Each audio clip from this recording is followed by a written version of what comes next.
안녕하세요. 저는 한국학중앙연구원 김유진이라고 합니다. 반갑습니다.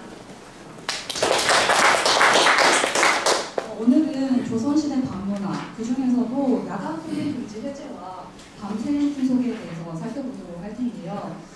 처음 이제 밤문화라고 했을 때 어떤 좀 이미지들이 떠오르실까요?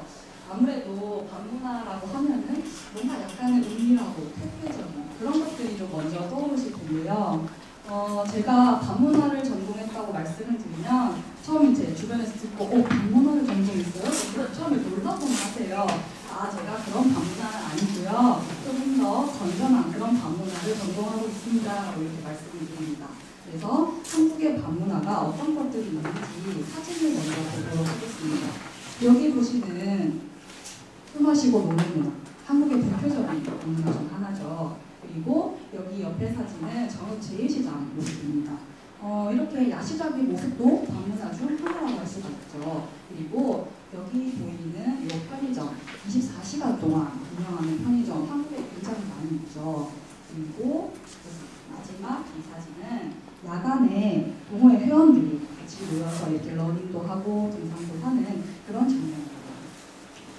이것 외에도 한국의 밤문화는 굉장히 다양한 것들이 많이 있습니다. 그래서 밤에 축제라든지 그리고 야경을 경치 좋은 곳에 가서 야경도 관광하죠. 그리고 편의점뿐만 아니라 찜질방, PC방 이런 것들이 24시간 동안 영업을 하는 나라가 또 세계적으로도 드물죠. 그리고 아까 봤던 야간 즐기기 스포츠 활동이라든지 그리고 조선시대부터 있었고 또 한국 전쟁 이후부터 1980년대까지 아마 여기 계신 분들 중에서도 통금을 겪은 분들도 계실 텐데 이러한 제도도 우리 밤문화 중에 하나라고 할 수 있습니다.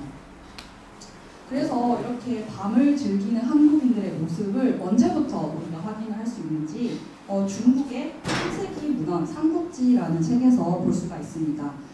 이 책에는 고구려 사람들에 대해서 이렇게 기록을 하고 있어요. 사람들은 날마다 노래하고 춤추기를 좋아해서 나라 안에 촌락마다 밤이 저물며 남녀가 무리를 지어서 서로 노래하고 무리를 즐긴다라고 기록이 되어 있습니다. 당시 중국인들이 보기에 이런 고구려 사람들이 매일 밤마다 노래하고 춤추는 이런 모습들이 너무 특이하게 보였나 봐요. 그래서 이렇게 기록으로 만드는 것인데요. 이처럼 한국인들에게는 밤을 즐기는 어떤 특별한 DNA가 있었던 것 같습니다. 그래서 이러한 모습들이 고대부터 기록이 되어 있고 오늘은 우리가 이런 밤문화의 역사를 한번 짚어보려고 합니다. 그래서 전체 다 짚어보면 좋겠지만 오늘은 조선시대로 좀 선정을 해서 살펴보겠습니다. 그래서 당시 한양도성에서는 야간통행 금지 제도라는 게 있었어요. 그래서 이러한 제도를 살피고 하지만 이게 1년 365일 계속 있었던 건 아닙니다. 그래서 이것이 해제되는 그런 날들이 어떤 날인지를 보고 그 이후에는 이 세 번째 같은 경우에는 조선시대 굉장히 특별한 풍속이 있었어요. 하루 밤을 꼬박 세우는 하루 동안 철야를 하는 그런 날들이 있었는데 이러한 3대 철야일을 보도록 하겠습니다. 먼저 조선의 야간통행 금지 제도는 당시 조선 사람들이 어떤 식으로 시간을 표현했고 밤 시간은 또 어떻게 말을 했는지를 살펴보고 여기 보시는 야금제도 이것은 야간통행 금지 제도의 조선시대적 표현입니다. 그래서 야금제도가 어떤 식으로 시행이 되고 또 어떤 처벌을 받는지 이런 것들을 살펴보겠습니다. 조선시대는 지금 여기 보시는 것처럼 자축인묘 진서온 그러니까 12지를 쓰는 시간을 활용을 했습니다. 지금은 우리가 1시간 24분 30초 이렇게 시분초로 시간을 표현을 하지만 당시에는 동물들 이름 그러니까 12지를 활용해서 시간을 표현했습니다. 그래서 여기 보시는 것처럼 자시부터 축, 인, 사옴 이렇게 쭉 12시간이 이어져서 하나의 시간마다 2시간 간격입니다. 그래서 근데 이러한 시간뿐만 아니라 밤 시간을 표현하는 특별한 날도 있었어요. 그래서 이때 당시 밤을 술시 7시부터 다음날 5시까지 인시까지를 밤 시간으로 봤습니다. 그래서 이러한 12지뿐만 아니라 밤 시간을 부르는 표현이 있었는데 그것이 바로 경점입니다. 이 경점 제도를 사용한 까닭은 우리가 겨울이 되면 밤 시간이 길어지고 여름이 되면 또 짧아지죠. 그래서 계절에 따라서 밤 시간이 다르기 때문에 이것을 조금 더 정확하게 표현하려고 이러한 밤 시간을 부르는 말을 따로 쓴 것입니다. 그래서 이 밤 시간을 5등분을 먼저 해요. 그래서 여기 보면 1경부터 2경, 5경까지 이렇게 밤 시간을 5등분을 하고, 그래서 1경을 초경이라고 합니다. 처음 초를 써서 1경이 7시부터 9시, 이것도 2시간 간격으로 2경이 9시부터 11시 이렇게 쭉 이어지게 됩니다. 그리고 여기 보이는 이 점은 이 경, 하나의 경을 또 5등분 한 거예요. 그래서 1경이 2시간이죠. 2시간이면 120분. 120분을 나누기 5를 하면 약 24분 정도가 나옵니다. 그래서 경은 2시간 간격이고 점은 대략 20분 정도의 시간입니다. 근데 이게 당시에 밤 시간이 좀 계절마다 달랐기 때문에 오늘날 시간법에 맞추면 사실 조금 오차가 있을 수 있습니다. 이렇게 좀 번거로운 시간을 쓰면 이 시대 사람들 약속은 어떻게 잡고 이거 생활하는데 불편하지 않을까 이렇게 생각하실 수도 있는데, 이때 사람들의 생활 패턴이 사실은 뭐 해가 뜨면 일어나고 닭이 울면 일어나고 해가 지면 자기 때문에 이러한 생활, 자연의 흐름에 따른 생활 방식이 조선시대 사람들의 삶의 리듬에 잘 맞았다고 할 수 있습니다. 이 경점을 좀 더 자세하게 보겠습니다. 경은 한 경마다 이렇게 2시간 간격이고 경마다 5개의 점으로 이루어져 있습니다. 이것이 하나씩 24분에 해당하죠. 그래서 만약에 1경 3점이다라고 했을 때 1경이 7시부터 3점은 24 곱하기 3을 하면 72분이죠. 그래서 요거를 더하면 8시 12분이 됩니다. 그리고 똑같은 계산법으로 5경 3점을 보면 이것도 3시부터 72분을 더해서 4시 12분이 나옵니다. 근데 우리가 지금 1경이 2시간 간격이라서 이걸 부르는 게 좀 굉장히 어렵죠. 그래서 그냥 중간 시간으로 부르기도 합니다. 그래서 보시는 지금 강의 자료에는 이런 시간들이 좀 혼재되어 써져 있어서 이걸 좀 염두해서 보시면 좋겠습니다. 그러면 당시 사람들이 시간을 어떻게 확인했을까요? 우리 지금 저쪽에도 시계가 걸려있고 다 핸드폰을 가지고 있어서 시간을 좀 확인하는 게 굉장히 쉽죠. 근데 조선시대 사람들은 뭐 개인마다 손목시계가 없었기 때문에 시간을 좀 알기가 어려웠습니다. 이것이 바로 당시 사람들이 보편적으로 썼던 시간 활용법입니다. 그래서 이렇게 태양을 보고 확인하는 방법, 북극성을 보는 것, 그리고 닭의 울음소리를 듣고 확인을 했습니다. 그래서 낮 시간은 태양과 달을 통해서 알 수가 있을 것이고 밤은 북극성을 통해서 우리가 알 수 있겠죠. 좀 자세하게 보겠습니다. 해를 이용해서 시간을 확인하는 방법은 해가 어느 정도 위치에 떠 있는지도 이렇게 지면에 막대기를 꽂아서 이 그림자의 길이가 어느 정도인지를 판단하는 방법을 보통 사람들이 썼습니다. 그리고 이때에는 휴대용 시계가 있었어요. 이게 휴대용 해시계의 모습입니다. 그래서 작은 모양인데 이걸로 해를 비춰보면 시간을 알 수가 있었습니다. 그리고 마지막 보시는 요 시계 좀 낯설죠. 이게 약간 지구본 모양처럼 생겼어요. 이게 작년 미국에서 발견된 그런 휴대용 해시계인 일형 원구라는 것입니다. 이게 기존의 이런 해시계보다 훨씬 더 정교해서 좀 더 시간을 잘 알 수 있었다고 합니다. 다음으로는 닭의 울음소리를 듣고 시간을 아는 방법입니다. 이것은 일종의 동물 알람시계와 같은 것이죠. 그래서 사람들이 닭이 우는 소리를 듣고 하루를 시작을 하게 됩니다. 그래서 신청가의 내용에도 그런 내용들이 있어요. 닭아 울지 마라. 네가 울면 날이 새고 날이 새면 내가 죽는다.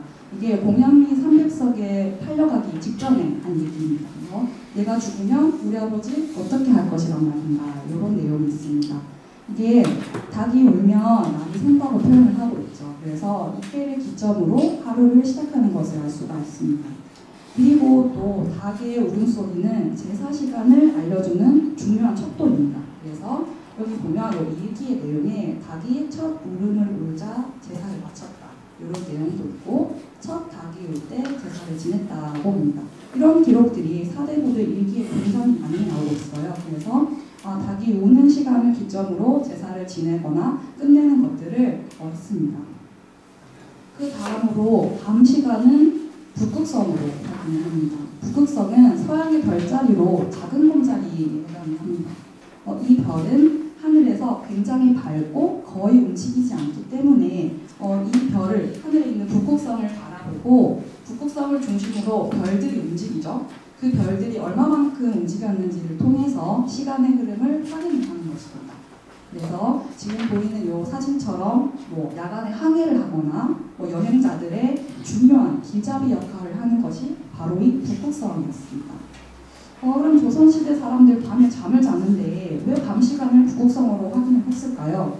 생각보다 굉장히 중요한 이유들이 있습니다. 당시에는 사람이 태어나고 죽는 시간, 제사 시간, 그리고 초상을 치를 때 상례의 시간이 모두 다 기록을 해야 되기 때문입니다. 그래서 여기 첫 번째 기록은 오리문이라는 사람의 일기입니다. 이 사람의 딸이 요날 출산을 하게 돼요. 저녁에. 그래서 밤에 잠을 자고 있다가 손자가 태어난다는 소식을 딱 들어요. 그래서 듣고 즉시 일어나 방에서 나와서 천체 하늘을 바라봅니다. 그래서 하늘을 바라보니 밤 2경이요, 정확하게는 해시, 그러니까 9시부터 11시 정도의 시간이었다라고 기록을 했습니다. 그리고 사망 시간도 역시나 기록을 하게 됩니다. 이 일기의 내용에는 자신의 노비인 나찰이라는 사람이 4시, 그러니까 새벽 1시에서 3시 사이에 죽었다는 소식을 들었다고 이렇게도 기록을 남깁니다. 그래서 당시 사람들의 우리 인간의 사주팔자 이런 명리학도 중요하게 생각했기 때문에 이러한 출생 시간이나 사망 시간을 기록했던 것이고, 심지어는 노비의 사망 시간까지도 기록을 하는 이런 것도 볼 수가 있죠. 그렇다면 우리가 앞서 밤을 표현하는 시간이 따로 있는 것도 봤고, 밤 시간을 어떻게 확인하는지도 봤습니다. 그러면 표준 시간은 어떻게, 누가 알려주는 건지를 보도록 하겠습니다. 당시의 밤 시간은 종, 과 징으로 알려주게 됩니다. 시간을 알려주는 것은 고대부터 임금이 해야 되는 가장 중요한 업무 중에 하나였어요. 그래서 표준 시간을 정확하게 계산을 해서 백성들에게 알려주게 됩니다. 그래서 먼저 성문을 닫을 때에는 여기 보시는 이 종은 보신각 종입니다. 이 종을 성문 닫을 때 28번을 올립니다. 이 28번이라는 숫자에도 큰 의미가 있어요. 그래서 이 28개, 당시 사람들이 생각하는 하늘의 별자리 28수를 의미하는 것입니다. 그래서 별신에게 우리 밤, 성문을 닫으면서 밤을 잘 보낼 수 있도록 그렇게 해달라는 의미를 가졌고요. 그리고 또 해가 뜨면 성문을 엽니다. 열 때에도 종을 올리는데 그때에는 33번을 올리게 됩니다. 이 33이라는 숫자는 불교의 33명의 신, 33천을 의미하는 것이죠. 그래서 이 신들에게도 우리가 무사하게 밤을 잘 보내고 또 낮 동안도 평안하게 보낼 수 있도록 그렇게 기원을 하는 의미가 담겨 있습니다. 그래서 이 종이 울리면, 자, 종을 28번을 올립니다. 그러면 자, 이제 성문을 닫을 거야, 야간 통행 금지가 시작될 거야 라고 알려주는 예비종의 역할을 한다고 보시면 됩니다. 자, 그러면 이제 성문이 닫혔어요. 그러면 야간 통행 금지가 시작이 됐는데, 야간 통행 금지는 1경 3점부터 5경 3점까지입니다. 이게 대략 저녁 8시부터 다음날 새벽 4시까지 정도의 통행을 금지를 하게 됩니다. 그러면 이 밤 시간 1경 3점부터 5경 3점까지는 경을 알릴 때는 북을 칩니다. 그리고 정을 알릴 때는 진을 쳐요. 그래서 1경 3점이라고 하면 북 한 번, 진 3번 이렇게 치고 요거를 5번씩 반복을 합니다. 북 한 번, 진 3번, 북 한 번, 진 3번 이런 식으로 5번씩 반복을 하고 마지막 5경 3점에는 한 번만 치는 것으로 알람이 끝이 납니다. 그래서 이때 당시 통행이 금지됐을 때 알람 소리를 도대체 몇 번이나 울릴까 계산을 해보니까 598번이라고 600번 정도 알람을 울리는 것입니다. 우리가 밤에 잠을 잘 때 알람이 600번 울린다고 생각을 해보면 도저히 잠을 잘 수가 없겠죠. 그런데 다행히도 야간 시간에 이렇게 시간을 알려줬던 것은 당시에 술라군, 그러니까 야간 경찰들을, 군인들을 위한 종소리였기 때문에 일반 사람들에게는 크게 피해가 없었던 것 같습니다. 관련된 기록을 좀 보면 세종 시기의 기록을 먼저 보겠습니다.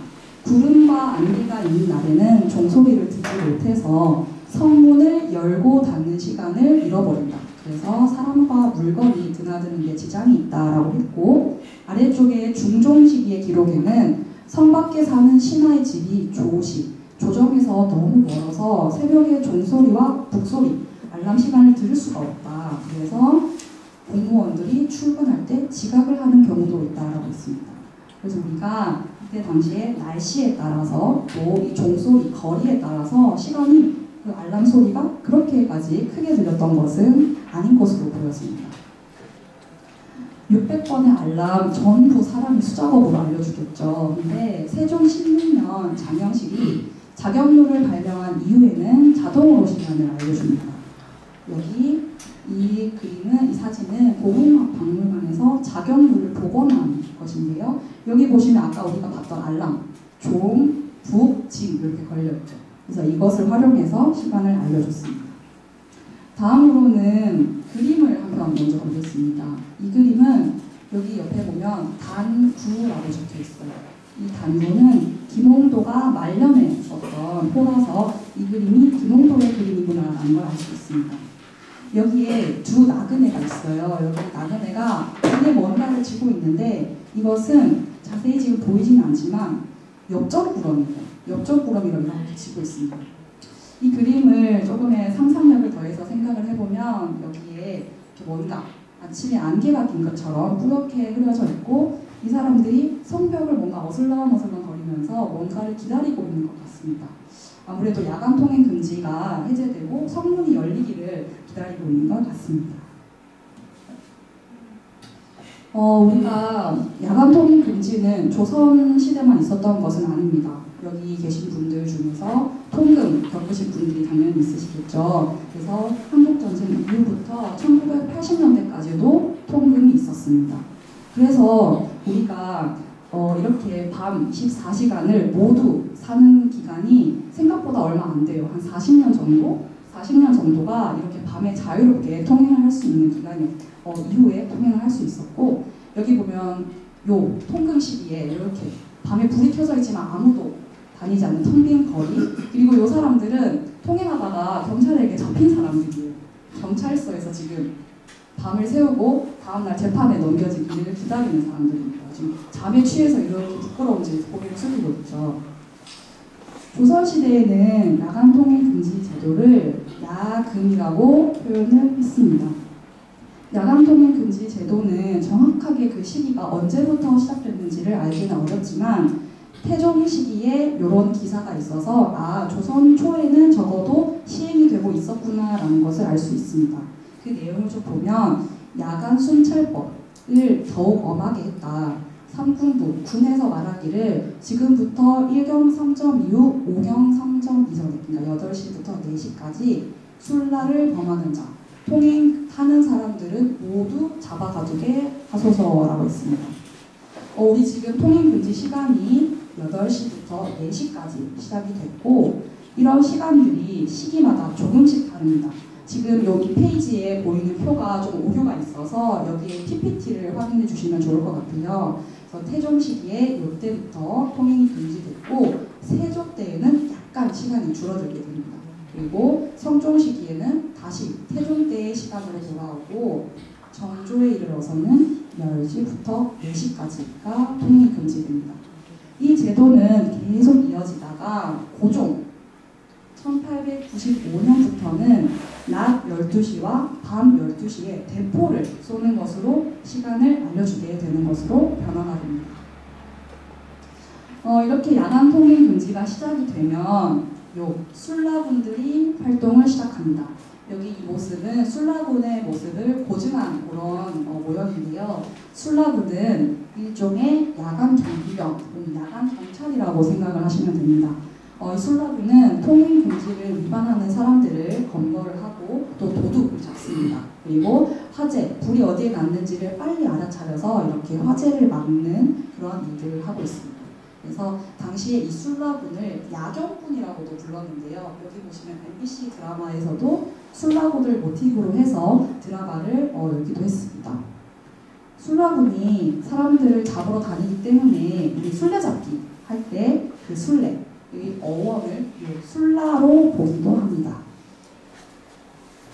술라군의 모습은 당시 조선에 왔던 외국인의 기행문에 좀 잘 나타납니다.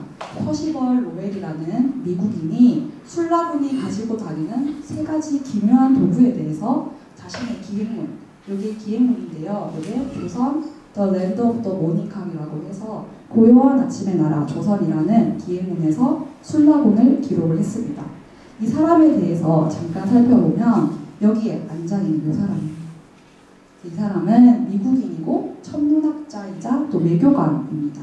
1884년에 한양에 와서 3개월 동안 보고 듣고 직접 한 것들을 기행문으로 남겼고 이 기행문이 굉장히 히트를 쳤다고 합니다.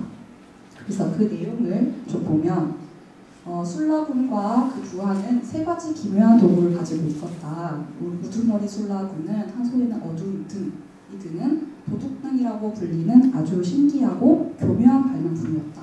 그리고 두 번째는 종을 들고 흔들어댔다. 그리고 세 번째 도구로는 쇠방망이와 수갑으로 쓰이는 쇠사슬을 들고 다녔다고 합니다. 여기 보이는 요 도둑등이라는 요 등은 바로 이 등입니다. 이 등은 원래 아까 도둑등이라고 했죠. 도둑을 잡는다는 의미로 도둑등이고 이 등은 조족등입니다. 이름이 비출, 조, 발, 조. 발을 비추는 등이라고 해서 이 손잡이를 잡으면 아래에 초가 있어서 발이 비춰지겠죠. 그래서 이것은 밤에 이동할 때 사용하는 휴대용 후레쉬 역할을 하는 것입니다. 이 퍼시벌 로웰이라는 미국인이 이 등에 대해서 굉장히 극찬을 해요. 그래서 뭐라고 하냐면 이 둥근 조개 모양을 하고 있다. 이 등은 등의 진정한 아름다움은 안쪽 내부에 있는데 초를 꽂기 위한 장치로 어떤 방향으로도 움직일 수 있게 돼 있고 이 받침의 한쪽 끝에는 균형을 잡기 위한 추가 달려 있었다. 이렇게 묘사를 합니다. 그것은 요 안에 여기를 보면 이게 촉꽂이예요. 촉꽂이가 그네처럼 움직입니다. 그래서 아무리 흔들려도 초가 균형을 잡고 있어서 불을 잘 비춰줄 수 있는 것입니다. 이 등에는 바깥에 이렇게 기름칠이 되어 있었다고 해요. 그래서 비가 와도 젖지 않았다고 합니다. 요거를 들고 다니다가 누군가를 만났을 때 이렇게 등을 비춰서 이렇게 하면은 자기의 모습은 안 보이고 상대방의 모습만 딱 보이기 때문에 술라군들이 들고 다니기에 적절한 그런 기분이었죠. 그리고 이것 외에도 들고 다녀야 하는 것들이 있었습니다. 여기 보이는 부험. 이거는 군인들이 밤에 도성을 통과할 때 보여줘야 되는 성문 출입증입니다. 이 부험은 요게 두 개가 한 쌍이에요. 그래서 각자 나눠가지고 만났을 때 요 짝을 맞춰보는 것입니다. 여기에는 부험이라고 적혀있고 뒷면에는 문 이름이 적혀 있습니다. 여기에 도니문이라고 적혀 있어서 이것은 도니문을 통과할 때 보여줘야 되는 그런 출입증입니다. 그리고 그것 말고도 이렇게 방망이를 들고 다녀서 호신용으로 또는 범인을 잡을 때 방망이를 들고 다녔습니다. 그러면 통행 금지를 어긴 사람들은 어떤 처벌을 받는지 살펴보겠습니다. 세조 때 기록인데요. 세조 때는 도적이 너무 많았습니다. 그래서 나라 안팎으로 정말 시끄러운 그런 시기였어요. 그래서 이때의 법은 이 시간까지 야간 통행 금지를 하고 평민도 모두 가두게 하라라고 했습니다. 이 말 뜻은 당시의 야간 통행 금지는 군사적으로 꼭 지켜야 되는 왕이 있는 궁궐이나 또 변방이라든지 이런 데를 중심으로 야간 통행 금지가 있었지만 조선시대 사람들은 대다수가 농민이겠죠. 농민들은 뭐 새벽 할 것 없이 밭에도 가고 논에도 일을 해야 되는데 이 사람들도 전부 가두는 굉장히 엄격한 그런 야간 통행 금지를 시행을 했습니다. 그런데 무조건 사람을 잡았던 것은 아니고 만약에 아픈 사람이 있거나 사상, 초상이 났거나 고병 이거는 뭔가 아픈 이유로 사직을 요구해야 될 때 공무원들이 쓰는 그런 말입니다. 이런 일이 있거나 또 긴급한 상황, 출산이라든지 이런 급한 일이 있으면 어떤 식으로 운영을 하냐면 요 순관, 그러니까 술라군한테 미리 내가 이러이러한 곳까지 가야 된다라고 미리 말을 해서 이 술라군과 함께 목적지까지 이동을 합니다. 그래서 같이 가서 확인을 하는 그런 식으로 법을 운용을 했습니다. 그리고 그것 외에도 통행증이 없는 사람은 전부 나와서 다닐 수가 없다. 그런데 만약 이걸 어길 경우 3품 이하의 관원은 모두 가두고, 3품 이하의 관원은 우리가 오늘날로 보면 군대라고 했을 때 사단장 이하의 사람들은 전부 잡아서 가둡니다. 그럼 대부분의 공무원들이 다 해당이 되겠죠. 그리고 당상관 이상의 관원은 하인을 가두게 됩니다. 당상관은 오늘날로 보면 국무총리급의 굉장히 고위 관직입니다. 그래서 이러한 사람들까지도 다 처벌을 하는 그런 강력한 법의 그런 운용을 볼 수 있습니다. 이 사람들이 어디에 갇히게 되냐면요, 바로 경수소라는 곳에 갇힙니다. 이것은 술라군들이 야간에 근무를 했기 때문에 술라군들이 머무는 관사의 역할을 하고 또 사람들을 잡아 가두는 야간 임시구치소라고 보면 됩니다. 그래서 당시 한양도성, 요게 보이는 한양도성인데 요 빨간색들이 다 임시구치소의 역할을 하는 것들이었어요. 그래서 도성 안팎으로 이렇게 다양하게 포진되어 있고, 요 1번 요 자리가 의정부 자리이고, 여기가 종로, 여기가 한가운데죠. 여기가 숨기는 자리입니다. 여러 개들이 이렇게 있었습니다. 그러면 잡히고 나서는 곤장을 맞습니다. 여기에 풍속활, 곤장 맞는 사람이 있죠. 대전 통편에는 곤장 맞는 법에 대해서 기록이 되어 있습니다. 만약에 8시 1경에 통행하다가 걸리면 곤장 10대, 2경은 20대, 3경은 30대를 때리게 됩니다. 그래서 시간마다 조금씩 차등을 두고 가장 야심한 시각인 12시에는 30대를 곤장을 때립니다. 여기에 보시는 야간 통행증, 우리 6, 70년대에 사용했던 통행증이에요. 그래서 여기 보면 야간 통행증 적혀있고 사람 이름, 주소, 생년월일을 아주 구체적으로 적어서 통행하는 사람들이 들고 다닐 수 있었다고 합니다. 물론 일부 특권 계층이었겠죠. 그리고 여기에 보이는 중간 요 통행증은 당시 열차 타는 사람들한테 나눠줬던 임시로, 그러니까 기차를 타고 다니면은 시간이 많이 걸리기 때문에 이런 사람들한테도 야간 통행증을 나눠줬다고 합니다. 그리고 세 번째, 이것은 우리 술라군이 통행하는 사람들 잡은 것처럼 경찰도 야간 운행증을 가지고 있어야 했습니다. 그래서 밤에 다니면서 공무를 처리를 했죠. 이것처럼 조선시대에도 공무원들이 들고 다니는 야간 통행증이 있었습니다. 이게 바로 여기 보이는 범야 물금첩이라는 요 문서입니다. 이 물금첩은 관청에서 내려주는 명령 문서예요. 그래서 범야, 밤 시간에 다닐 수 있도록 하는 그런 통행증이다라고 이해하시면 됩니다. 고문서를 이제 이쪽부터 읽어보겠습니다. 여기 범야 물금첩이라고 나오고 의정부 누구누구 받는 사람이 나오고 당시 이제 통금을 관리했던 군, 훈련도감 금이형부터 쫙 나옵니다. 그리고 여기는 담당자들의 사인이 이렇게 적혀있죠. 그리고 이쪽에는 이제 본문의 내용이 있습니다. 그것을 번역하는 것을 보면 이 통행증은 1873년 고종 때의 통행증입니다. 그래서 여기에 야표, 이 통행증을 나누어 주는 것은 법의 뜻이 엄격하다. 그래서 위조하거나 빌려주거나 빼앗는 것은 용서를 할 수가 없다. 만약에 이거를 간사하게 속이거나 현장에서 적발이 되면 도적을 다스리는 법을 적용해서 혼을 내겠다라고 얘기를 하고 있습니다. 이때 이 통행증을 잃어버리면 곤장 다 50대를 맞았다고 해요. 아까 우리가 기억하실지 모르겠는데 가장 야심한 12시에 통행하다 걸리면 곤장 30대를 맞죠. 근데 통행하는 사람보다 이 통행증을 잃어버린 사람을 훨씬 더 엄격하게 처벌을 했습니다. 그리고 이러한 술라군들이 있었고 또 처벌 금지가 굉장히 엄격했지만 이 사람들의 눈을 피해서 다니는 사람들이 꽤 많았습니다. 그래서 이러한 사람들을 범야자, 그러니까 범야가 밤 시간을 범하다라고 해서 야간 통행 금지를 어기다라는 뜻인데, 그래서 야간 통행 금지를 어긴 사람들을 조선시대 말로는 범야자라고 표현을 했습니다. 이 범야자들은 술 때문에 야간 통행 금지를 어긴 사람들이 꽤 많이 있었어요. 그래서 신유법의 그림 속에도 술집 앞에서 일어나 몸싸움을 표현하는 그림입니다. 여기에 보면은 이 두 명의 남성이 아주 거칠게 싸우는 것 같은데요. 여기에 옷을 다 풀어헤치고 막 싸우고 있고, 여기 떨어진 갓을 주워주고 있는 사람도 있습니다. 또 말리는 사람도 있고, 근데 요거와는 좀 대조적으로 기생이 이렇게 벌칙이서 양조하는 듯한 그런 모습이 굉장히 재미있는 그런 그림입니다. 조선 후기로 갈수록 사업이 발달을 하면서 유흥문화, 술 마시고 놀고 안주 이런 음식 문화도 비약적으로 같이 발전을 하게 됩니다. 그래서 김홍도 그림 속에도 술에 취한 이런 조선 후기 때 사람들의 모습이 나옵니다. 여기 보시는 이런 사람들, 우리가 밤에 가끔씩 밖에 나가면 이런 사람들 좀 목격할 수가 있죠. 이 그림은 평양 감사가 부임했을 때 잔치 속에 나타난 사람들의 모습입니다. 여기 보면 이 양반은 술에 취해서 길바닥에 이렇게 앉아 있습니다. 그리고 이 사람, 뭔가 얼굴에 약간 홍조가 있는 것 같죠? 너무 술에 취해서 시종의 부축을 받으면서 가시 벗겨진 줄도 모르고 이렇게 휘청휘청 가고 있습니다. 이런 것뿐만 아니라 궁중 연회에서도 궁중 연회의 그림인데요.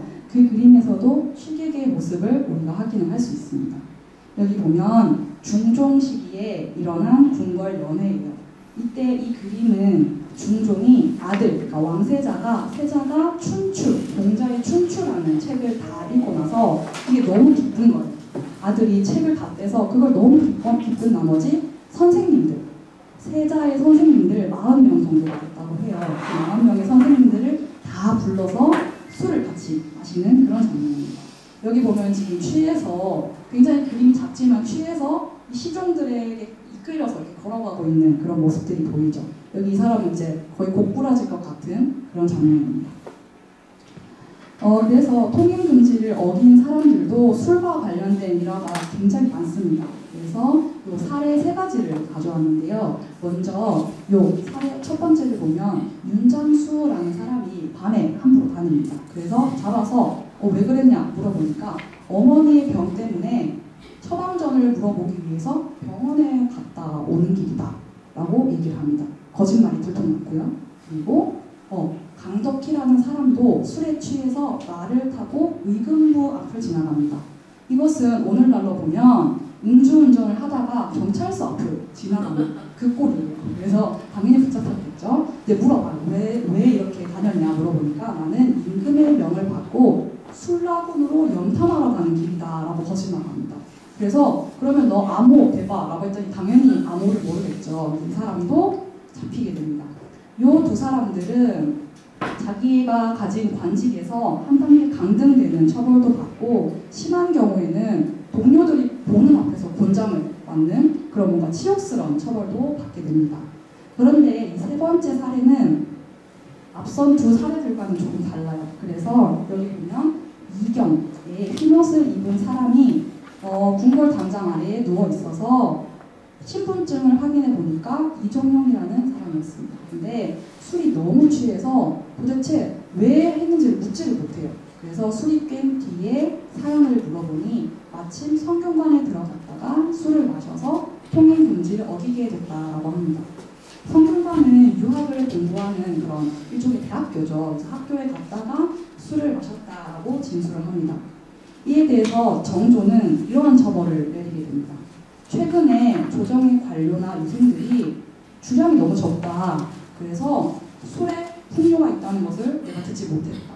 근데 이 유생은 술의 맛을 알고 있으니 매우 가상하다고 합니다. 그래서 이 학생에게는 술 지을 쌀, 주채미를 한 포대를 주고 술을 줘서 또 취하게 한 후에 덕을 관찰하는 뜻을 보여줘라 라고 합니다. 우리 앞서서 봤던 사람들은 곤장을 맞거나 그런 처벌을 받는데 이종용이라는 사람에게는 술 지을 쌀을 내려주는 거죠. 요새 사람들 술 마실 줄 몰라. 근데 이 친구 술 잘 마시네. 이런 얘기예요. 그래서 이러한 처벌은 아무래도 정조, 개인적인 취향과 좀 연관이 있을 것 같습니다. 정조는 당시에 술을 너무 사랑했어요.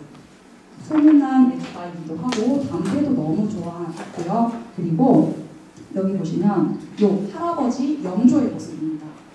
할아버지는 조선시대 왕들 중에서 가장 오랫동안 술을 마시지 못하게 하는 법, 그러니까 금주령을 가장 오랫동안 있었고 그리고 가장 강력한 금주령을 실시를 했습니다. 그런데 술을 너무 사랑한 정조, 손자죠. 등극하고 나서 이 금주령을 없애버립니다. 그래서 정조의 술을 사랑하는 모습 같습니다. 그래서 이 정조는 술과 관련된 일화가 굉장히 많습니다. 그래서 여기가 보이는 게 정약용인데요. 신하들과 함께 술을 마시는 자리가 굉장히 많았습니다. 그래서 임금하고 술을 마실 때 장면을 정약용이 어떻게 아들에게 편지를 보내는 그 내용이 기록이 되어 있습니다. 여기 보면 나는 태어난 이래 아직까지 술을 마셔본 적이 없어서 주량을 잘 모르겠다. 그런데 왕과 중회당이라는 곳에서 소주를 옥필통에 가득 부어서 하사를 하시길래 사랑을 할 수가 없겠죠. 왕이 내리는 거니까. 나는 오늘 죽었구나 라고 생각했다고 합니다. 옥필통 이렇게 생겼어요. 여기 보시는 게 붓을 꽂아 놓는 거기 때문에 엄청나게 큰 소주잔 정도로 작은 게 아니고 굉장히 큰 것이 바로 이 옥필통입니다. 여기에다가 소주, 이 삼중 소주는 굉장히 높은 도수였다고 해요. 그거를 한 가득 이렇게 나눠주게 되는 거죠. 그래서 나는 오늘 죽었구나 이렇게 생각을 하게 됩니다. 그리고 또 다른 날 임금하고 술을 마실 때 임금이 볼 때 사발에다가 술을 올려줘요. 그래서 이 보면 여기 같이 마시는 이 학사들이 크게 취해서 인사불성이 됐다. 어떤 사람은 남쪽으로, 왕이 북쪽에 있는데 남쪽으로 막 절을 하고, 어떤 사람은 엎어지고 막 누워서 완전 인사불성이 되는 그런 모습을 보여줍니다. 그래서 정약용이 이러한 너무 무서운 술 자리를 겪고 아들한테 이렇게 당부를 해요. 하지만 술 마시라는 것은 그저 입술을 적시는 데 있다. 그래서 소가 물을 마시듯이 벌컥벌컥 목구멍으로 넘기면 안 된다라고 하고 있습니다. 이게 바로 아들한테 이렇게 얘기하는 거죠. 원샷 하는 거 너무 위험하다. 이렇게 얘기하는 것입니다. 이런 당부를 또 하기도 하고, 그것 외에도 정조는 이런 장소에서도 술을 마십니다. 이게 창덕궁 부용지라는 연못인데요. 여기 보시면 네모난 연못 아래 동그란 형태의 섬이 있습니다. 이런 모양은 천원지방, 그러니까 땅은 네모나고 하늘은 동그랗다라는 걸 표현하는 어떤 동양적인 정원의 모습입니다. 그래서 우리 양반집에서도 이런 정원들을 많이 보실 수 있을 거예요. 여기서 정조가 술을 마시고 낚시도 합니다. 신하들을 불러서. 그래서 낚시를 하다가 해가 저물자 여기 신하들에게 배를 띄우라고 명합니다. 여기 보시면 여기 이렇게 작은 섬에 배를 띄운 그런 장면이죠. 그래서 배를 띄우게 해서 이때 또 재미있는 놀이를 또 정조가 술게임을 하게 됩니다. 여기 보면 정해진 시간 안에 시를 지어 올리도록 해요. 그래서 카운트다운을 합니다. 정해진 시간 안에 시를 올리지 못하는 사람은 유배를 보내겠다 합니다. 근데 이 유배를 어디에 보내면 여기 요 섬 이쪽으로 유배를 보냅니다. 그래서 이 시간 안에 시를 짓지 못하는 사람들은 이렇게 자기가 직접 노를 저어서 그 섬으로 가야 됐어요. 그래서 그 섬에서 신하들이 시를 짓지 못한 사람들이 거기 이렇게 서 있으면은 정조가 이걸 보고 크게 놀리는 굉장히 짓궂은 그런 장난도 치게 됩니다. 술과 관련된 말 중에서 정조가 한 것 중에 제일 유명한 문구는 바로 불취무기라는 문구입니다. 이 뜻은 취하지 않으면 무기, 돌아갈 수 없다. 취하지 않으면 집에 못 가. 이런 뜻이에요. 그래서 정조가 술을 너무 사랑해서 여기 수원에 이런 정조의 동상도 만들어봤습니다. 이게 이 불취무기라는 말은 정조의 술 사랑도 알 수가 있지만 이때 한 그 상황이 무엇이었냐면 수원 화성을 다 축조한 이후에 그 축조에 공로가 있는 사람들을 모아놓고 너무 수고했어 라고 하면서 요 불취무기라는 말을 하게 된 것입니다.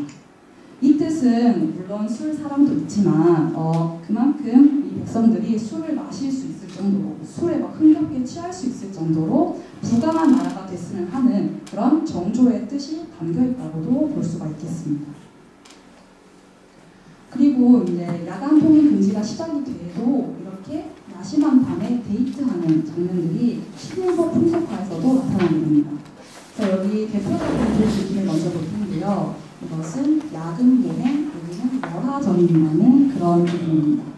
이 그림에는 이렇게 초승달이 떠 있고 여기 초롱을 이렇게 들고 있죠. 그래서 깊은 밤의 모습을 묘사한 것임을 알 수가 있습니다. 이 그림은 뒤에서 좀 자세히 보도록 하고요. 그 다음에도 이런 그림이 있습니다.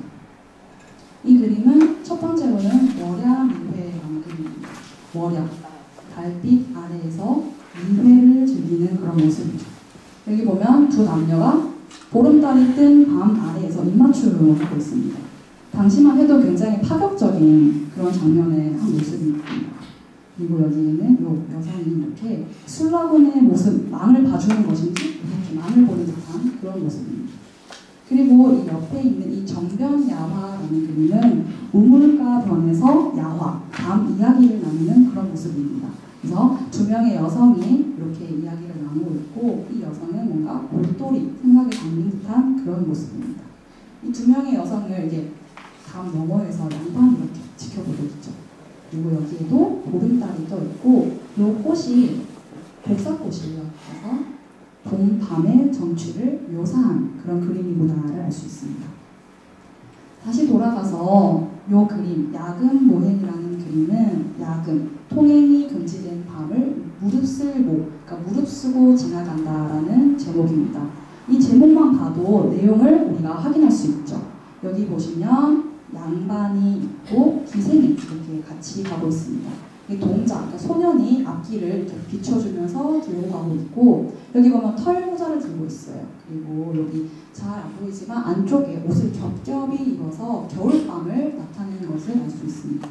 그리고 이제 여기 보이는 이 빨간 옷을 입은 이 인물은 바로 별감이라는 사람입니다. 또 공무원인데요. 일종의 왕실의 심부름을 하는 그런 사람을 별감이라고 합니다.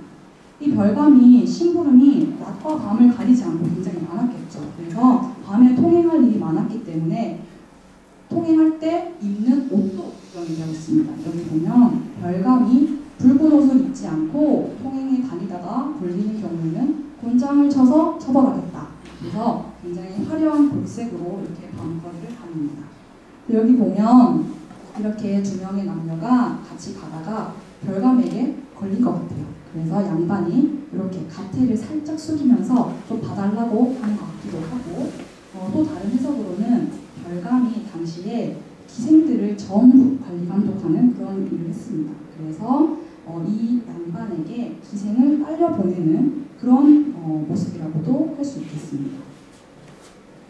다음 그림은 월화정인이라는 그림입니다. 이것은 달빛 아래에서 정인을 만나는 그림입니다. 여기 보면 여성이 치마를 이렇게 쓰고 있어요. 그래서 아까 봤던 여성은 치마를 안 쓰고 있었죠. 그래서 그 여성보다는 조금 더 신분이 높은 양반 여성인 것을 알 수가 있고 여기 있는 남성도 양반입니다.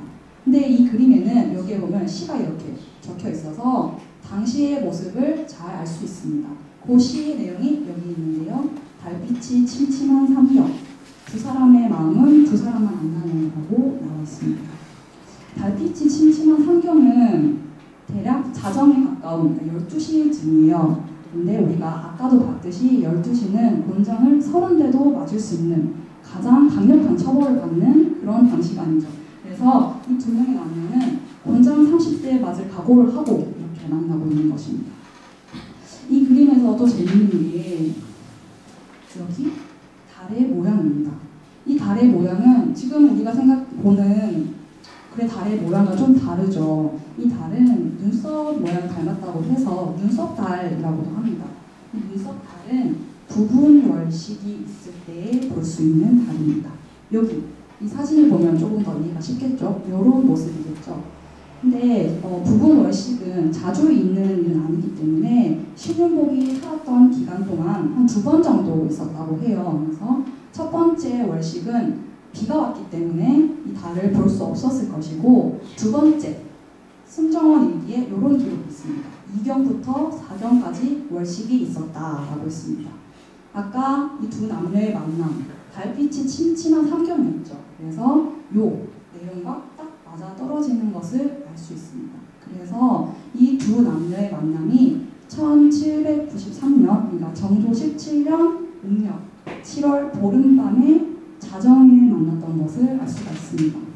우리가 이렇게 문헌에 나오는 것, 또 이 그림의 달의 모양을 통해서 이 조선시대 사람들의 데이트 장면을 230년 전의 데이트 장면이죠.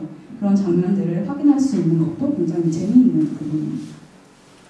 다음으로는 야간 통행 금지가 해제되는 대표적인 날들을 보도록 하겠습니다. 먼저 정월 대보름과 폭파일 그리고 제하에서 설날까지의 기간 동안에도 통행금지가 해제되었습니다. 지금처럼 밤 시간을 전부 다 살 수 없기 때문에 이 통행금지가 해제되는 날에 오히려 폭발적으로 일어나는 밤 문화의 모습들을 우리가 확인을 할 수가 있습니다. 그래서 먼저 정월 대보름을 보겠습니다. 정월 대보름은 1년의 첫 번째 보름이고 또 가장 큰 보름이라고 해서 우리가 대보름이라고 하죠. 지금은 우리가 보름을 좀 크게 보내고 있지는 않지만 80년대, 90년대까지만 해도 정월은 이제 명절처럼 크게 보냈고 지금 아마 올해 이제 설날하고 같이 이 정월 대보름이 국가무형문화재로도 등재가 된다고 합니다. 보름달 아래에서는 이렇게 다양한 보름달 풍속들이 있었습니다.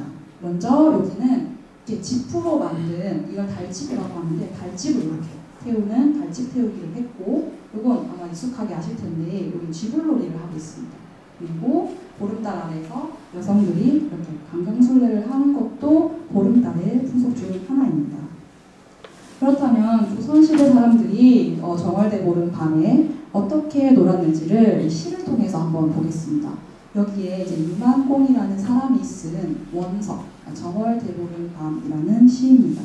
여기 이제 줄친거를 중심으로 보면 이 시가 굉장히 긴데 2부만 가져왔어요. 그래서 여기 다리 난간 옆에는 천막들이 이렇게 줄지어 있고 고관들이 앉아 있습니다. 그리고 거리가 눈보라가 치는 추운 날씨지만 이걸 모르고 사람들이 나와 있고 인산인해 행렬이 놀이 행렬도 볼 수가 있습니다. 그리고 다리 위에서 달 구경하는 사람들도 있고 통근이 풀려서 밤거리를 흥이 나서 다니며 다리를 밟는 사람들까지 나와 있습니다. 그리고 여기 보면 기녀들 그리고 사내들이 한 무리를 이루어서 달빛 아래에서 소란스럽게 노래도 하죠. 그래서 귀한 자재들이 미친 듯이 흥겨워해서 호탕한 시조의 음조의 시절가도 부릅니다. 그리고 술집에서는 주막 등을 높이 걸고 술상을 한가득 차리고 또 돼지고기 굽는 냄새를 맡고 사람들이 찾아옵니다. 이러한 모습은 우리가 밤 축제, 오늘날의 밤 축제의 모습과도 좀 굉장히 비슷한 그런 모습을 보이고 있습니다. 여기 보시면 다리 밟는 사람들 이런 표현이 있죠. 이것은 조선시대 정월 대보름에 했던 대표적인 풍속 중에 하나입니다. 다리 밟기. 당시에는 밟을 답, 다리교를 써서 답교놀이라고 했습니다. 이렇게 다리를 밟는 이유는 우리가 몸의 다리와 요 건너는 다리라는 말이 같죠. 그래서 이 다리를 이렇게 건너면 다리병에 걸리지 않는다라고 생각을 했습니다. 그래서 이 기록을 또 보면 다리가 한 길로 통해니 돌 난간을 만지면서 무지개 다리를 밟고 옵니다. 오늘 밤에 다리가 피곤해서 비틀거리는 노인이 내년에는 씩씩하게 걸을 수 있을까라고 기록을 하고 있습니다. 그래서 다리 밟는 게 너무 성행했어요. 그래서 이때만 해도 1년에 그 12개의 다리를 밟는 게 중요했는데 왜 12개를 밟냐면 12달을 의미해서 1년 동안 다리병에 걸리지 않았기 때문에 않는다고 믿어서 12다리를 건넜던 것입니다. 그래서 다리 밟는 사람들을 위해서 3일 동안 야간 통행 금지를 해제를 합니다. 그래서 14, 15, 16일 이렇게 해제를 했겠죠. 그래서 도성의 백성들이 성을 나가서 다리 밟기 하는 것을 허락했다라고 합니다. 당시 서울에서 다리 밟기 핫플레이스 요 두 곳입니다. 광통교와 수표교. 이 사진은 일제강점기 때 사진이에요. 여기 보시면 고종의 행렬이 지나갈 정도로 이 광통교는 서울에서 제일 큰 다리였습니다. 그리고 요 수표교. 이 수표교는 여기 물수가 있죠. 이것은 그 물의 높이, 이렇게 얼마만큼 물이 찼는지, 비가 얼마만큼 왔는지를 측정하는 그런 다리입니다. 그래서 이 다리를 건너는 사람들을 또 묘사가 돼 있어요. 청계천이 갈라지는 곳, 수표교를 지난다. 그래서 풍건, 모자가 막 부딪히고 꺾일 정도로 사람들이 인산인해를 이루고 광통교를 뚫고 지나가는 것이 가장 어렵다라고 기록이 되어 있습니다. 지금도 이 다리가 이렇게 서울에 남아 있어서 이때 다리 밟기 행사 같은 것도 한다고 합니다. 그리고 다음 야간 통행 금지가 해제되는 난로는 초파일이 있습니다. 초파일은 이렇게 석가모니가 태어난 날을 기념을 해서 연등을 올려서 축하를 하는 그런 날이죠. 그래서 이게 조선시대 때도 지속이 됩니다. 물론 조선시대는 불교를 굉장히 배척을 했죠. 하지만 고려 때부터 이어져온 계속 반성들을 우리가 확인을 할 수가 있습니다. 이 그림을 볼 텐데요. 이 그림은 반구 관등이라는 그림입니다. 반구는 여기 보시면 여기 정자가 작은 게 있어요. 반구정이라는 정자고, 관등은 등을 바라본다라는 그런 뜻입니다. 그래서 이 정자에서 이 물을 건너서 여기가 안동 지역인데요. 안동 읍성에 연등이 이렇게 펼쳐진 것을 그린 그림입니다. 이게 확대한 그림을 보면 이렇게 연등이 많이 걸려있죠. 이 그림이 18세기 때 그려진 그림입니다. 그래서 조선 후기까지도 이렇게 지역에 연등회를 했던 것을 우리가 확인을 할 수가 있습니다.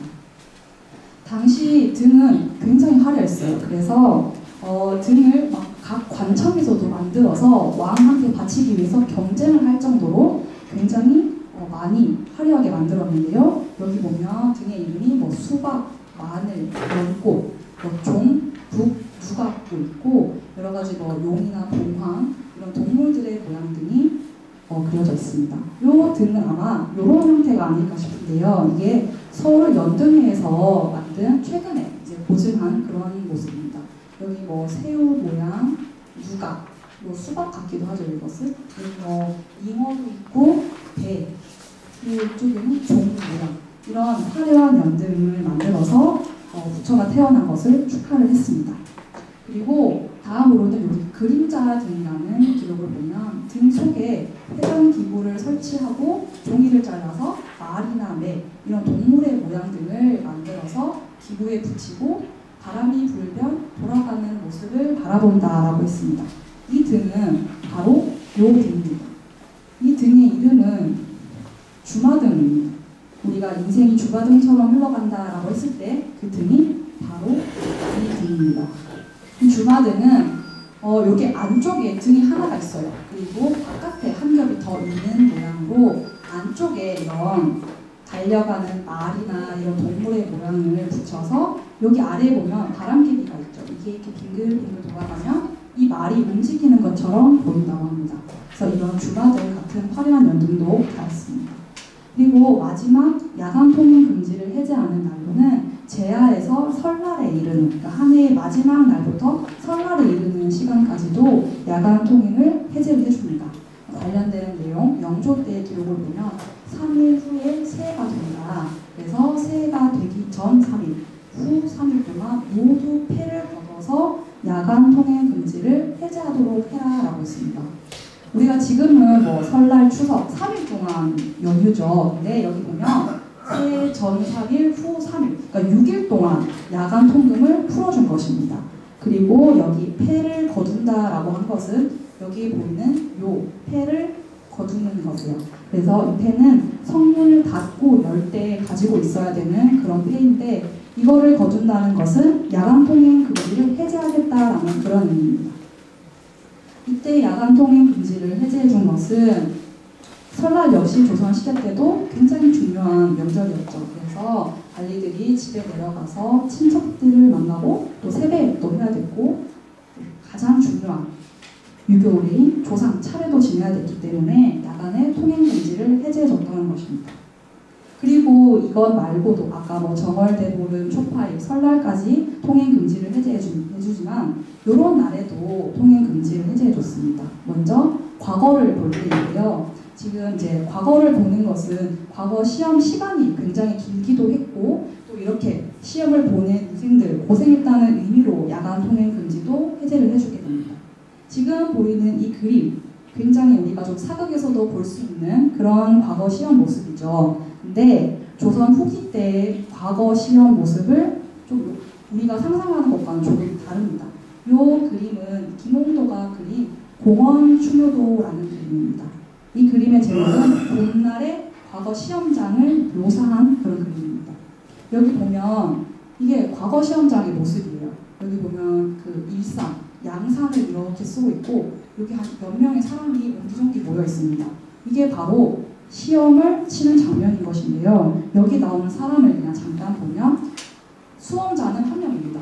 과거 시험 치는 사람은 한 명인데 여기 보면 그때 당시만 해도 과거 시험을 치는 자리 경쟁이 굉장히 치열했기 때문에 자리를 맡아주는 사람이 함께합니다. 그리고 당연히 양반이겠죠. 하임이 함께하고 그리고 문장을 전문으로 만들어주는 거벽이 있습니다. 그래서 이 사람이 입으로 답을 얘기를 해줘요. 그러면은 문장을 잘 쓰는 대필가가 이걸 듣고 글을 써주게 됩니다. 지금 우리가 생각하면 지금 입시 비리가 굉장히 일어나고 있는 충격적인 그런 장면이죠. 이것은 조선 전기 때 이랬던 것은 아니고 후기로 갈수록 과거 시험이 계속 폐해가 생기게 되면서 부정 부패의 모습들도 나타나게 되는 것입니다. 그래서 이 옆에 그림에서도 여기 지금 감독관이 있죠. 근데 감독관이 있는데도 이렇게 한 팀을 이뤄서 다 같이 부정을 저지르는 그런 장면도 있습니다. 그리고 그 다음으로는 과거 시험 날에도 야간 통행 금지를 해제해주고 이런 과거 시험 합격 후에 축하 파티를 할 때에도 이걸 바로 도문현이라고 하는데요. 축하 파티를 할 때에도 야간 통행 금지를 해제해주게 됩니다. 이때는 여기 보면 여기 지금 고향으로 내려가서 과거 합격한 사람이 여기 어사화를 쓰고 있죠. 이렇게 어사화를 쓰고 내려가서 잔치도 하고 심지어 이렇게 합격한 사람들은 도성에서 거리 행진도 이렇게 하게 됩니다. 그러면 사람들이 이걸 보기 위해서 막 사람들이 엄청나게 많이 몰린다고 해요. 그래서 그런 사람들을 위해서 야간 통행 금지를 해제해주는 것입니다. 당시에 얼마나 많은 사람들이 왔는지 요상추이기의 내용을 좀 보면 잔치를 보러 온 사람들은 거의 5,000명에서 6,000명까지 많았고 뒷산까지 사람들이 빽빽하게 모여있었다. 이 모인 이유는 들판에서 노래를 부르면서 잔치하면서 노는 게 굉장히 드물었기 때문이다라고 합니다. 뭐 실제 이렇게 많은 사람들이 왔는지 아니면 그냥 많은 사람들을 표현하기 위해서 이런 말을 했을 수도 있는데 당시 과거 급제를 한다는 것은 굉장히 경사스러운 일이었기 때문에 이 사람들을 위해서 야간 통행 금지를 해제해주게 됩니다. 그리고 다음으로는 1795년 정조가 화성에 갔다가 돌아오는 장면입니다. 여기 이제 위쪽이고 이거 아래쪽에 나눠놓은 그림인데요. 정조가 수천 명의 군사를 이끌고 이렇게 행렬을 하죠. 그래서 여기 지금 자세하게 보이지 않을 텐데 여기 지금 다 사람들이 구경하는 백성들이 다 나와서 3, 3, 5 이렇게 모여 있습니다. 그래서 이 사람들이 이 정조의 모습을 보려고 막 의장들이 너무 화려하니까 이거를 막 구경해요. 그래서 근데 구경을 하면 당연히 시간이 늦어지겠죠. 그래서 늦어진 시간이 돼서 성문이 막 닫히려고 하니까 사람들이 부녀자 막 양반 할 거 없이 다 뛰어들어가면서 막 인파가 혼란한 상황이 이렇게 발생하게 됩니다. 그래서 정조가 이럴 바에 그냥 통행금지 해제해서 사람들이 구경할 수 있도록 해줘라라고 협조했습니다. 다음 이제 마지막으로는 우리 조선시대, 지금은 좀 사라진 풍속인데요. 조선시대만의 특별한 밤을 새는 풍속을 살펴보겠습니다. 밤을 샌다고 해서 철야일이라고 표현을 해봤는데요. 대표적인 철야일 중에는 경신일, 교년일, 그리고 제야일이 있습니다. 이걸 순서대로 먼저 보겠습니다. 먼저 경신일은 60갑자의 57번째 날입니다. 그래서 여기 보면 10간과 12지를 활용해서 이 경신일을 표현을 합니다. 쉽게는 그냥 1년 중에 6번 정도 경신일이 있고 60일을 주기로 돌아온다고 생각하시면 됩니다. 올해의 경신일은 1월부터 이렇게 쭉 있었고 12월 28일 요 한 날짜만 남았네요. 있습니다. 이렇게 밤을 새는 이유는 도교와 관련이 깊습니다. 도교는 신선이 되고자 하는 그런 신앙이죠. 그래서 도교적인 수련을 통해서 오래 살고자 하는 그런 것을 위해서 밤을 새게 됩니다. 구체적인 이유로는 요 죄악을 일러 바치는 삼시충이라는 벌레가 있어요. 이 벌레를 막기 위해서 밤을 새게 됩니다. 그거를 좀 구체적으로 살펴보면 경신일 날 이렇게 사람이 잠을 자게 되면 잠깐이라도 졸면 이게 사람 몸에 있는 벌레 세 개라고 해요. 몸 상중하에 있는데 각각의 이름도 있어서 뭐 팽거, 팽질, 팽교, 팽시성을 가진 3마리의 벌레가 몸속에 있다고 믿었습니다. 그래서 경신일에 잠을 자게 되면 몸에 있던 삼시가 몸 밖으로 빠져나옵니다. 그래서 어디로 가냐면 하늘에 올라가요. 하늘에 올라가서 옥황상제를 만납니다. 그래서 옥황상제한테 자기가 숙주로 살았던 그 인간이 어떤 착한 일을 했는지 나쁜 일을 했는지 다 고사질하게 됩니다. 그래서 이걸 듣고 옥황상제가 이 사람은 착한 일을 했으니까 수명도 길게 해주고 관직도 올라갈 수 있도록 해줘야 되겠다. 나쁜 일을 하면 수명을 짧게 해주겠죠. 그래서 롯데의 사람들이 나쁜 일을 해서 자기가 일찍 죽을 수도 있기 때문에 경신일에 잠을 자지 않고 삼시충이 나가지 못하도록 그렇게 막는 밤을 새는 그런 풍속이 있습니다. 우리가 가끔씩 화를 참지 못하고 뭔가 욱할 때가 있잖아요. 이렇게 마음속에서 충동을 자극하는 것들이 바로 요 삼시충 때문이라고 합니다. 그래서 삼시충이 자꾸 나쁜 마음을 자극을 해요. 그래서 왜 그러냐면 인간이 빨리 죽으면 이 사람들 제삿밥을 얻어먹으려고 빨리 이렇게 충동을 일으키는 그런 일을 한다고 합니다. 그래서 경신일, 궁중에서는 이런 풍속들이 있습니다. 이 조선왕조 실록에 나오는 장면인데요. 종친을 불러서 밤을 새거나 관원들에게 술을 내리고 또 잔치를 열도록 하거나 이렇게 활쏘기도 합니다. 또 시를 짓는 등 다양한 잔치를 벌이면서 경신일에 같이 밤을 셉니다. 성종대 기록을 보면 오늘은 바로 경신일 명절이다. 그래서 여기 신하들, 승정원부터 이런 신하들을 다 불러서 술을 하사할 테니 밤새도록 잔치하면서 마시도록 해주겠다라고 합니다. 그래서 굉장히 잔치를 벌이면서 함께 밤을 샜고, 그런데 이게 조선 후기로 갈수록 유교가 강조가 되면서 이걸 하지 말자고 하는 사람들이 많아요. 그래서 여기 보면 영조 35년에는 남녀가 궁중에 모여서 계속 밤을 같이 새니까 풍기가 문란하다는 이유로 새지 말자고 하는 상소를 올렸고 영조 때 폐지가 됩니다. 당시 양반들도 경신일에 밤을 자지 않았는데 당시에는 육경신이라고 해서 1년에 6번의 경신일을 전부 밤을 자지 않는 6일 동안 밤을 새는 것도 쉽지 않겠죠. 물론 그런 육경신을 하게 됩니다. 요거를 하는 이유는 육경신을 하면 과거 시험에 합격할 수 있다고 생각을 해서 이 1년에 6번 경신일에 잠을 자지 않습니다. 조극선이라는 일기에 나온 내용도 한번 살펴보겠습니다. 경신일에 밤을 지키다, 밤을 자지 않았다. 오늘은 경신일이라서 친구들하고 함께 모여서 술을 마시기로 약속을 했다. 숙국도 만들었고 이제 다 같이 모여서 승경도 놀이를 하고 누구는 대화를 하고 술을 마시면서 밤을 샜다.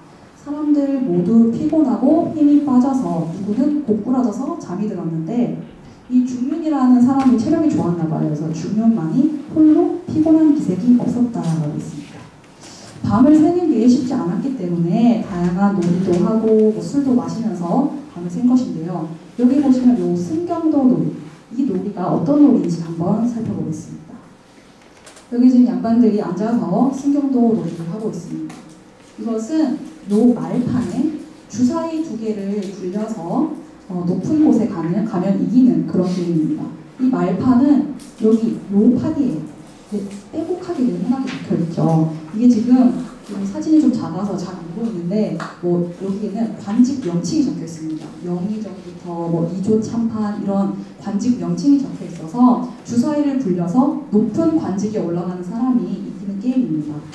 여기에는 좀 재미있는 게 유배를 가거나 사약을 마시는 그런 내용도 적혀 있다고 해요. 그리고 높은 관직, 만약에 영의정이 되면 다른 사람을 파직할 수도 있는 그런 권한도 갖게 된다고 합니다. 그래서 이러한 놀이들을 하면서 밤을 보냈고, 이것 말고도 쌍용치기라는 그런 게임도 있었습니다. 이건 2명이서 하는 놀이인데요. 여기 15개의 말을 서로 나눠 가져서 작은 주사위를 굴려서 이거를 전부 바깥으로 보내면, 자기의 말을 바깥으로 보내면 승리하는 그런 게임입니다. 그래서 이 쌍용치기와 관련된 어떻게 하는지를 한번 영상으로 보겠습니다.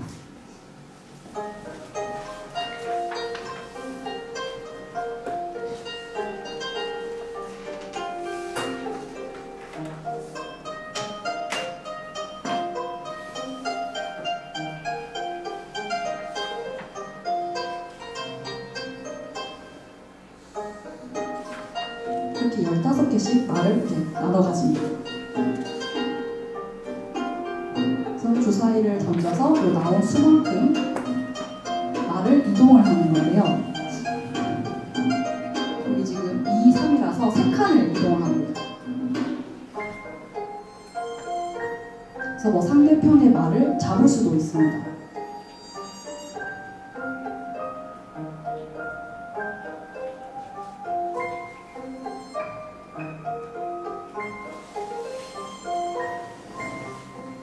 나중에는 이렇게 다 도착을 하면 밖으로 빼낼 수가 있는데요. 그럼 이제 승리하는 그런 게임이죠.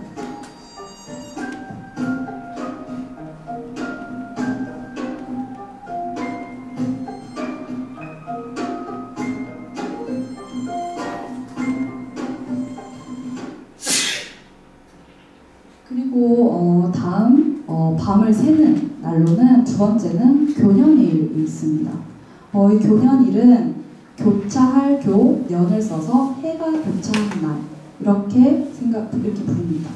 이때는 대략 음력 12월 24일쯤이에요.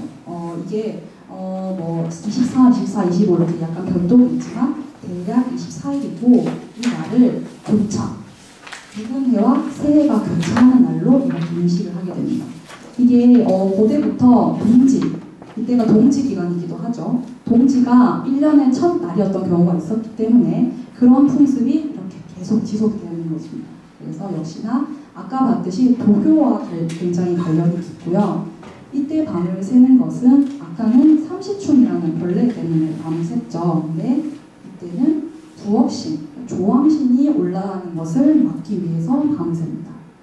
이런 교년일은 지금 중국에서도 계속 지속이 되고 있는 풍습이에요. 그래서 이렇게 24일부터 그 가게들이 좀 문을 닫고 새해 준비를 하게 됩니다.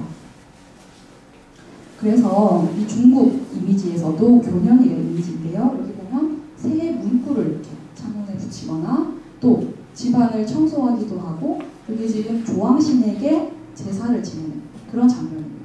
그래서 이게 조왕신이 단 거를 좀 좋아한다고 해요. 그래서 달달한 것들을 제물로 올리는 경우가 많았습니다.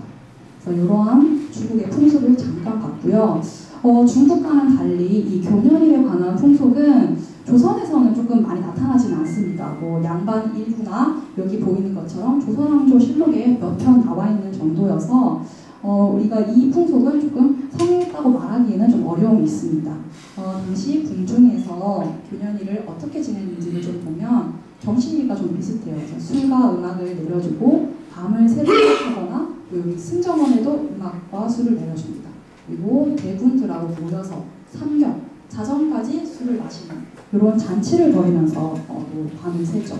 근데 정신일이 폐지된 것처럼 교년일도 또 이게 풍기문란을 일으키고 술 마시면서 노는 것 좋지 않다라고 계속 사용합니다. 그래서 결국에 영조 때에는 다 없애버리는 그렇게 됩니다. 교년에 궁중에서 있었던 풍속을 성현이라는 사람이 자기 시집에 이렇게 남겨놨습니다. 그래서 궁궐에서 교년일에 노는 모습을 좀 묘사를 했는데요.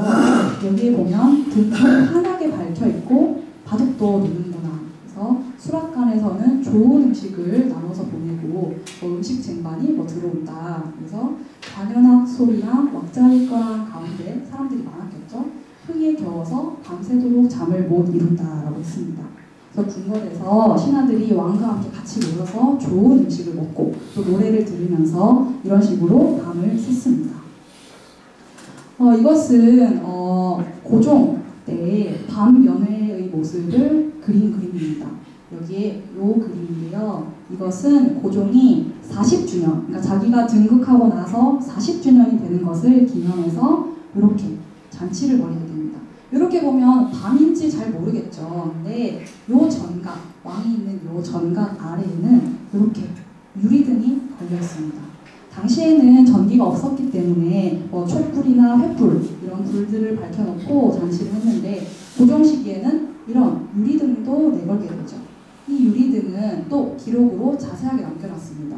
여기 의궤에 유리등을 정확하게 묘사를 해놨는데요. 여기에 아름답게 밖에 이렇게 꽃 모양이 그려져 있고 이 안에 초를 꽂아놓습니다.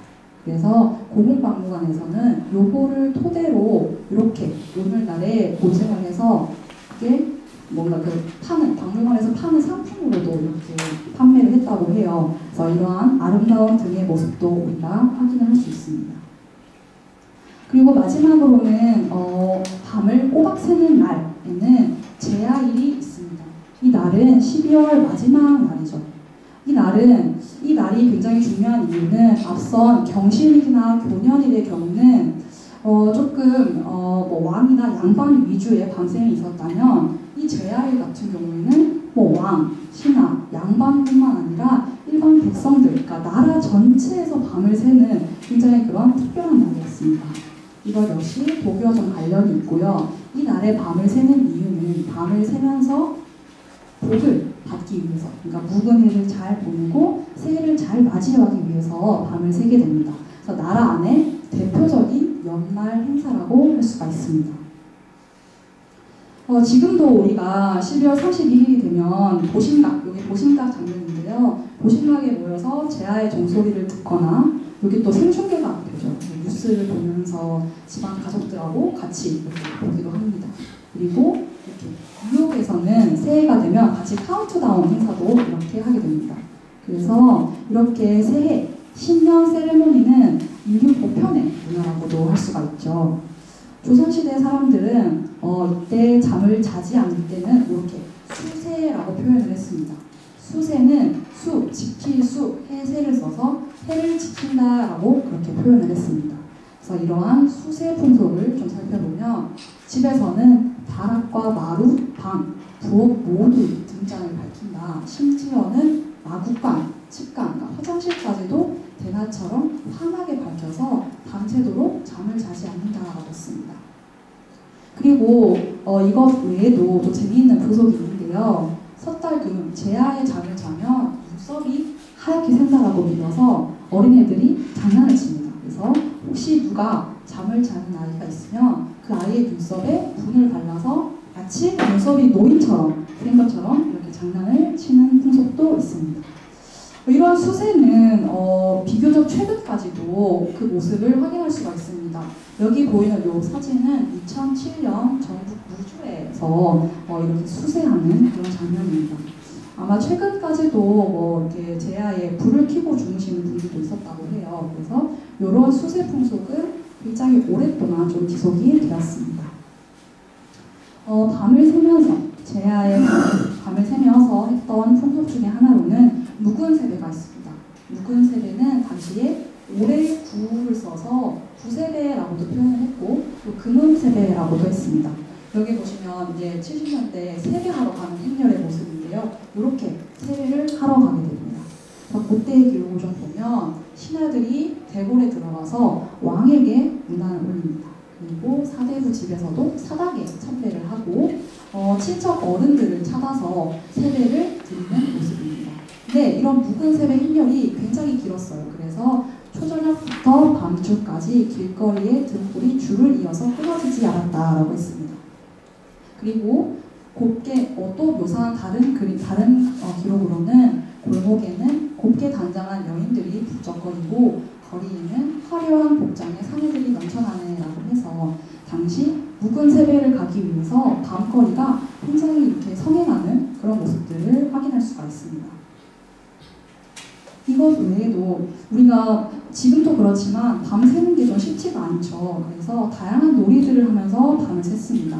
먼저 좀 익숙하게 아시는 윷놀이가 이 제야의 대표적인 놀이 중에 하나입니다. 여기 보시면 윷 드는 아이들 3명의 모습을 그린 풍속화입니다. 근데 여기에는 보면 우리가 지금 윷 드는 모양과 좀 다르죠. 지금 이때만 해도 조선시대 사람들은 동그란 모양의 윷판에 윷놀이를 했습니다.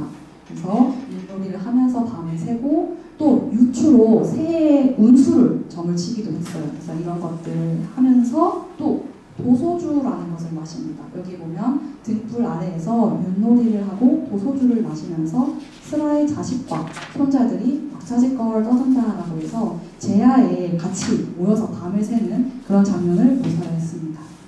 도소주는 여기 보시면 작을도 사악한 기운소 술주라고 해서 사악한 기운을 잡는 술이라는 뜻입니다.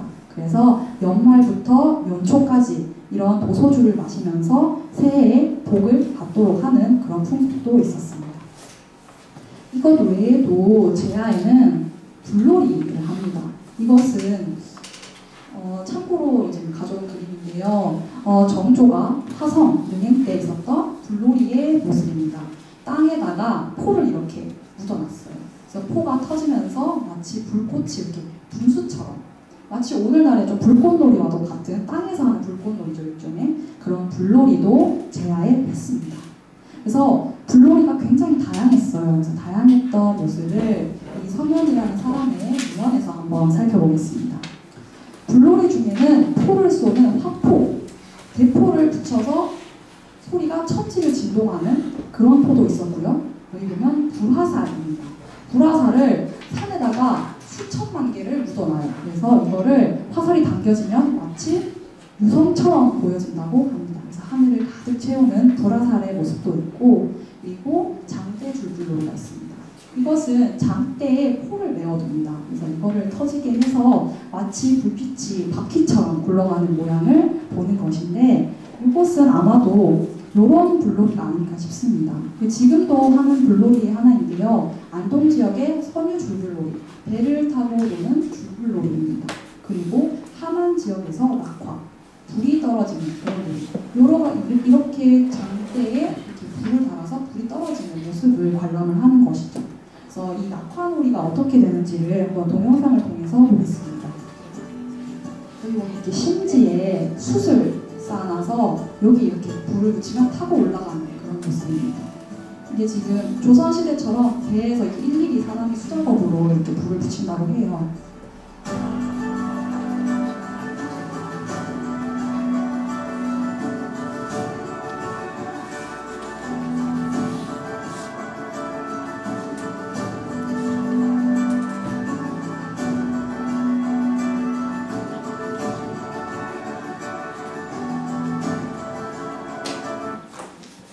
이렇게 화려한 불놀이를 받고, 이것 외에도 여기 보시면 거북형 불놀이, 거북이의 입에서 불빛을 뿜어서 나오게 해서 그러한 불놀이도 있었고, 여기 족자형 불놀이는 족자 이렇게 말려 있어요. 그래서 불을 붙이면 족자가 쫙 열리면서 글씨가 나타난다고 합니다.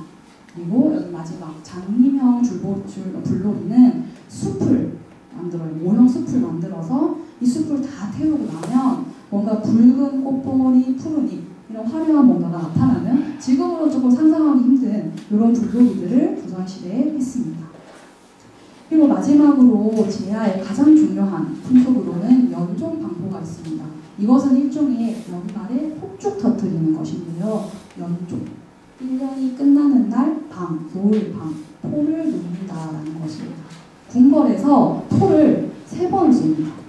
이거를 쏘는 이유는, 이게 궁궐에서 포를 쏘면 굉장히 큰 소리가 나겠죠. 그래서 큰 소리가 나면 귀신, 그리고 전염병, 신, 이런 나쁜 기운들이 다 물러간다고 생각을 했습니다. 굉장히 소박한 그런 믿음이죠. 그래서 여기 살림경제라는 책에서도 제야의 마당에서 폭죽을 터뜨리면 전염병을 물리친다라고 했습니다. 이렇게 폭죽을 터뜨리는 것은 궁궐에서 했는데요. 그래서 궁궐 세조 때 기록을 보겠습니다. 저녁에 임금이 충순당에 가서 화포 쏘는 것을 구경했다. 그런데 이때 야인, 여진 쪽과 웨이, 그러니까 일본인도 함께 보게 됩니다. 조선 시대에는 연말이 되면 여진족 그리고 일본인들이 연말 새해 인사를 올리러 임금에게 오게 됩니다. 그래서 이 사람들 앞에서 이런 불꽃놀이를 보여주는 것인데요. 여기 보면 후원과 백악산 산 꼭대기에서 일시에 화포를 쏘자 그 소리에 천지가 진동하는 듯해서 일본인과 여진족이 너무 두려운 나머지 혼비백산했다라는 기록이 있습니다. 그만큼 엄청나게 큰 소리와 엄청나게 화려했던 모습을 우리가 상상을 해볼 수가 있습니다. 이처럼 우리가 연말에는 이제 묵은 세배도 다니고 불놀이도 하고 또 포를 쏘면서 이런 다양한 새해 세레모니를 하는 것을 확인을 했습니다. 이상으로 조선시대의 방문화를 대략적으로 좀 살펴봤는데요. 우리가 살펴봤던 것들을 조금 짚어보면 당시에 밤을 부르는 말들이 따로 있었습니다. 그것이 바로 이 경점을 활용한 방법인데요. 그리고 밤이 되면 북과 징으로 알람을 울려주게 됩니다. 그리고 종을 치면 성문이 열고 닫히는 것도 알려주게 되죠. 그리고 이때 당시 계절에 따라서 밤 시간을 운용을 했기 때문에 길이에 따라서 시간을 표현하는 방법들이 조금씩 달라지게 됩니다. 그리고 다음으로는 야간 통행 금지가 있었어요. 그래서 대략 8시부터 4시까지 통행이 금지가 됐고 이 시간 동안에는 경찰이 술라분들이 밤을 통행하는 사람들을 잡으러 다닙니다. 하지만 이 사람들의 눈을 피해서 은밀한 만남들이 있었죠. 술에 취해서 야간 통행 금지를 어긴 사람들, 정조의 술 사랑이라든지 우리 신윤복 풍속가에서 봤던 그런 데이트 장면들 떠올리시면 되겠습니다. 그리고 통행 금지가 해제되는 대표적인 몇몇 날들이 있었는데 이것은 정월 대보름, 초파일, 그리고 제야에서 설날에 이르는 기간 동안에는 축제를 벌이면서 밤을 활발하게 다니는 그런 날들이 있었습니다. 그리고 마지막으로는 조선시대의 특별한 밤문화, 하룻밤을 꼬박 새는 이런 3대 철야일이 있었는데요. 이것은 경신일, 교면일, 그리고 제야일 이렇게 세 날들이 있었습니다. 이 날들에는 밤을 새면서 했던 윷놀이라든지 이런 다양한 풍속들을 우리가 같이 확인을 해봤습니다. 그래서 이상으로 조선시대 밤문화를 좀 살펴봤는데요. 지금 한국의 밤문화가 굉장히 활발한 것처럼 조선시대 사람들도 나름대로 이런 밤문화를 즐겼던 것을 확인을 해봤습니다. 지금 우리가 연말이 얼마 한 2달 정도밖에 남지 않았죠. 그리고 12월 28일 경신일도 하루가 남아있습니다. 그래서 이 날에 좀 밤을 새면서 가족들하고 윷놀이도 해보시고 또 이야기를 나누면서 조선시대 사람들처럼 좀 밤을 지내보면 또 이색적인 이벤트가 되지 않을까 싶습니다. 그럼 이상으로 발표를 마치겠습니다. 감사합니다.